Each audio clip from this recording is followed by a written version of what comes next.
తెలంగాణ చేనేత ఐక్య వేదిక 3వ వార్షికోత్సవం 2వ కార్యవర్గ ప్రమాణ స్వీకార మహోత్సవానికి ఇచ్చేసినటువంటి 33 జిల్లాల నుంచి వచ్చేసినటువంటి కులబాంధవులందరికీ కూడా హృదయపూర్వక నమస్కారాలు.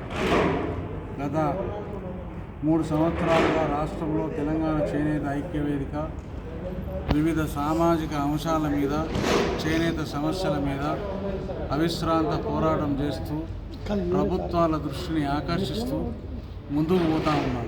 ఇలాంటి తరుణంలో తెలంగాణ చేనేత ఐక్య వేదికకు రాష్ట్రంలో ఉన్నటువంటి అనేక మంది ప్రశంసలు అభిమానులు పొంది నూతన ఉత్తేజంతో, నూతన వరవడితో ఇంకా కొంగ్రొత్తగా కార్యవర్గాన్ని చైతన్యం చేసి ప్రతి జిల్లాలో కార్యవర్గాలను ఏర్పరచుకొని అనేక సామాజిక అంశాల మీద చేనేత పరిరక్షణ కొరకు, వృత్తి ప్రాముఖ్యత కొరకు ప్రభుత్వాల మీద ఒత్తిడి తెచ్చి మా హక్కుల సాధన కొరకు సాధించుకోవాలనే దిశగా మేము ఈరోజు ఇంత పెద్ద అంగరంగ వైభవంగా, ఇంత ఒక ఉజ్వలమైనటువంటి ప్రజా బలంతో ఈరోజు స్వచ్ఛందంగా 33 జిల్లాల నుంచి తరలి వచ్చి మమ్మల్ని ఆశీర్వదించి మా కమిటీకి అభినందనలు తెలిపిన వారందరికీ కూడా హృదయపూర్వక శుభాకాంక్షలు తెలియజేస్తా ఉన్నాను.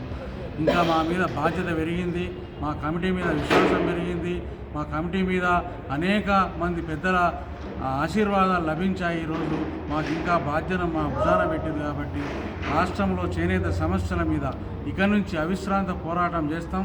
ప్రతి జిల్లా కేంద్రంలో, ప్రతి మండల కేంద్రంలో, గ్రామాన తెలంగాణ చేనేత ఐక్య వేదిక క్షేత్రస్థాయిలో విస్తృతంగా ఉద్యమం చేస్తాము.